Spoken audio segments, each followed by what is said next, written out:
All right, diving right in today. We're tackling the American Revolution, Yeah. but not just battles and dates, right? Right. We're going deeper We are. to the ideas at the heart of it all, freedom, justice, that whole social contract thing. Big ideas. Ideas that, for everyone listening, still resonate with us today. Yeah. They shaped how we think about power, about rights. I mean, it's all still very much relevant. And we've got this essay here. Oh, yeah. It really gets into the philosophy behind it all, the revolution, that is, and how these ideas, how they played out, in building a new nation. And it wasn't always pretty. No, not at all. So, all right, this deep dive, we're extracting the key insights here Mhm. about freedom, justice, the social contract, all in the context of the American Revolution. Right. And hopefully give everyone listening a clearer view of this whole pivotal moment in history. Yeah. Why it still matters so much. Okay. Huge topic. Where do we even start? Well, I think we've got to start with the thinkers who really got this whole thing going. The essay, it emphasizes how important the Enlightenment was. Okay. These philosophers, they were really rethinking the relationship between people and their governments. Like, totally flipping the script. Yeah. So we're talking Locke, Montesquieu, Rousseau, right? Exactly. Yeah. Giants. And the essay really digs into John Locke and his whole idea of the social contract. Okay, so for those of us who, maybe haven't cracked open Locke in a while, Sure. refresh our memory. What's the core of that idea? Basically, Locke said power doesn't come from some king, like divinely ordained or whatever. Yeah. It comes from the people. From the bottom up. Exactly. And the people, they have these natural rights. Okay. Life, liberty, property, the whole shebang. And if a government, any government, steps on those rights, Uh-oh. well, the people, they have a right to push back, to change things, maybe even get rid of that government entirely. And the colonists, they took this to heart. Oh, yeah. Big time. The essay points to things like the Stamp Act in 1765, Right. and then the Townshend Acts a few years later. The colonists saw those as tyranny, pure and simple. Because those acts felt like a direct attack on their rights. Really. Exactly. Taxes without representations. That's a broken contract right there, in their eyes. Definitely. And then you've got Montesquieu Okay. and his ideas about separating powers, which, by the way, if you think about it, I mean, you can see it right there in the U.S. Constitution. Oh, yeah. The whole checks and balances thing. Exactly. The colonists, they'd seen what they considered unchecked power in the British monarchy and Parliament. They did not want to repeat that. Right. So they set up a system where power is divided, like to prevent any one person or group from having too much control. Exactly. And these, what's so important here is that these weren't just like theoretical ideas for these guys. Yeah. These ideas gave them a framework for understanding why they were so frustrated, so angry with British rule. And then they could start picturing a whole new way of organizing their society. Okay, so we've got Locke, we've got Montesquieu. Now let's talk about Rousseau. Oh, yeah. Rousseau. And the general will. That one's a bit trickier. It is. But the essay ties it nicely to that famous phrase, no taxation without representation. Right. Because, Rousseau, he believed that laws, they should reflect what's best for everybody. The common good, the collective good, however you want to put it. So the colonists, they felt completely shut out of the British system. They had no say in making the laws that affected them. Exactly. So that cry, no taxation without representation, it wasn't just a slogan. It was about this deeper belief that they deserved a voice. That the laws should reflect the will of the people they governed. It's almost like they were saying, hey, we're part of the society too. We deserve to have a say in how things are run. Exactly. And that's a pretty radical idea for the time. Yeah. I mean, it's the 1700s, remember? But it leads right into the next big question. How did the revolution itself change the meaning of freedom? Yeah, good point. It wasn't just about breaking free from Britain. It was about redefining what freedom meant in a new context. Right. And the essay argues that the revolution took the idea of freedom and blew it wide open. It wasn't just about being left alone by the government anymore? No, it became about having a say, about participating in government, about shaping their own destiny, and the Declaration of Independence. Oh, yeah. With all that talk about equality and life, liberty, and the pursuit of happiness. What a document. Powerful stuff. It's a declaration of self-determination. It's saying we have these rights, and no one, not even a king, can take them away from us. It's like they were drawing a line in the sand saying, this is what we stand for. And it wasn't just about political freedom, right? Right. The essay also gets into economic freedom. Oh, yeah. The colonists were They were pretty fed up with British mercantilism, Which, just to be clear, was all about the colonies existing to benefit Britain. basically. Mm-hmm. Control of trade, resource extraction. The colonies were seen as a source of wealth for the mother country. And policies like the Navigation Acts, those just reinforced that whole idea. So it's something like the Boston Tea Party. The Boston Tea Party. It wasn't just about tea, right? It was about resisting those trade practices, wanting to control their own economic future. It's like they were saying, we're not just a piggy bank for Britain, we have our own economic interests. Right. They wanted to be free to trade, to do business without these restrictions from across the ocean. Mm. And this drive for freedom, it went beyond politics and economics. Okay. It seeped into religion and the press, too. Oh, yeah. After the Revolution, you see a lot of states disestablishing those state-sponsored churches. And the First Amendment, Free speech, free press. huge, a far cry from what they'd experienced under British rule. So you've got this revolution that pushes for greater freedom. But But there's always a but. the essay doesn't shy away from the contradictions, the hypocrisy. The dark side. Right, because while all this talk of liberty and equality was going on, slavery continued. Yeah.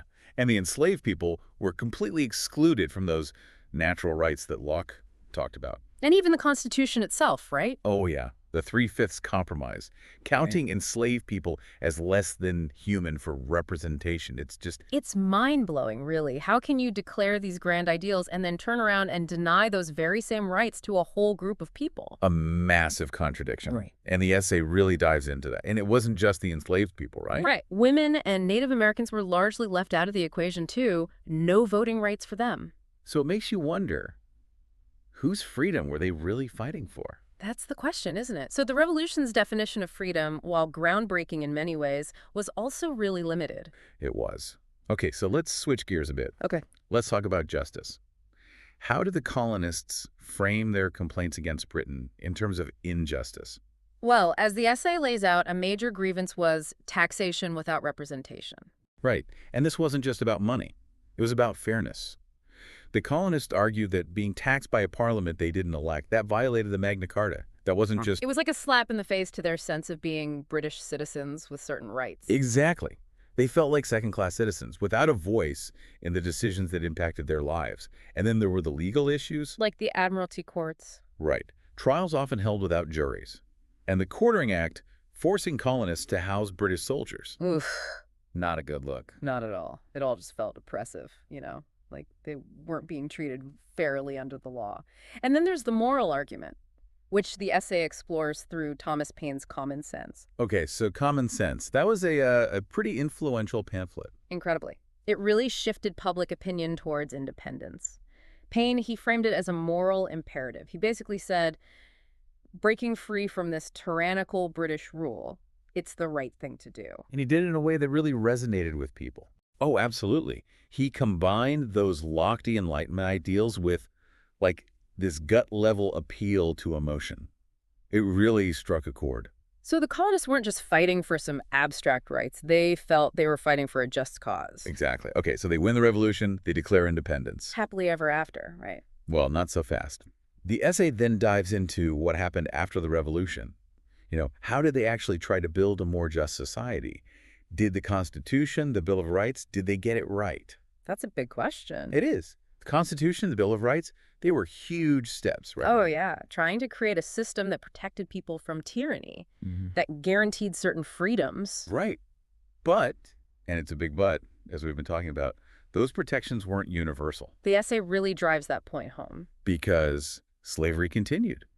Women were denied basic rights. Native Americans were largely ignored. So justice for some, but not for all. Sadly, yes. They were building the framework, but the application was, well, deeply flawed. Okay, so let's talk about that. About how all these big ideas about freedom, justice, the social contract, how they actually played out in building a new nation. Yeah. The rubber meets the road, so to speak. Exactly. So, think about it. The Declaration of Independence itself, Okay. it was a direct application of Locke's ideas. Right, that whole thing about rebelling against an unjust government. Exactly. The Declaration, it lists all these grievances, all these ways the British government had violated that social contract. It's like they were saying, we've had enough. This agreement is broken. Right. And then you've got the Articles of Confederation and later the Constitution. Yeah. Both attempts to create a government based on, the will of the people. Popular sovereignty. Big word. Big idea, too. But as we said, who qualified as the people? Well, that was pretty limited at first. Right. Property-owning white men. Exactly. And then you've got the Federalist debates. These were crucial in shaping the Constitution. Okay, so the Federalist debates. Can you give us a quick rundown? Sure. So guys like Hamilton, Madison, Jay, they argued for this balanced republic. They wanted to make sure the government represented the people, but also had safeguards against what they called mob rule. They were walking a tightrope, trying to balance individual freedom with the need for a stable government. Exactly. It was a Yeah. delicate balancing act. And it all goes back to those Enlightenment ideals and how they were interpreted and put into practice. Yeah. Okay, so now we've got to talk about legacy. Right. The impact of the American Revolution wasn't just felt in the U.S., right? Oh, no, not at all. The essay highlights how those ideas of self-determination and individual rights, they spread like wildfire. It was a global phenomenon, the French Revolution, directly inspired by the American Revolution. And then in the 19th and 20th centuries, you've got all those independence movements in Latin America, Africa, Asia. It's like the American Revolution provided a blueprint, a model for how to throw off colonial rule and create a new nation. Yeah, it did. And even in the U.S., the revolution's ideals, flawed as they were, they fueled the abolition movement, Right. The fight to end slavery. which led to the 13th Amendment. But even then, systemic racism and inequality persisted. It's like this long, hard fight for equality. It goes back to those revolutionary ideals, and it's still going on today. Exactly. The essay connects the revolution to current debates about healthcare, voting rights, economic inequality, that tension between individual rights and collective justice. It's still very much with us. It's almost like the American Revolution is this unfinished project. It is. It's a powerful reminder that freedom and justice, they're not given, they're fought for, and we have to keep fighting. And the essay ends with that quote from Frederick Douglass. Oh, yeah, powerful. The 4th of July is yours, not mine. From his 1852 speech. Talk about a gut punch. Decades after the revolution, and those promises of liberty and equality were still unfulfilled for so many. Right. It's this stark reminder that the revolution, while transformative, didn't deliver on all its promises. Okay, so big picture time. Our deep dive today into the American Revolution has really highlighted those core ideas: freedom, justice, and the social contract. It's amazing how those Enlightenment ideals really fueled the whole thing. They did. And we see how the revolution transformed those ideas, but also how it fell short, how those contradictions, especially around slavery, those were baked in from the beginning. Right. And the attempt to create this new nation, to put those ideas into practice, that was messy, complex, and definitely not perfect. It wasn't. But the legacy of the American Revolution, both the good and the bad, it continues to shape the U.S. and the world even today. So, we'll leave everyone listening with a question. As you think about those principles of freedom, justice, the social contract, how do you see this unfinished revolution playing out in our society today? It's a question worth pondering. Absolutely. Thanks for joining us for this deep dive.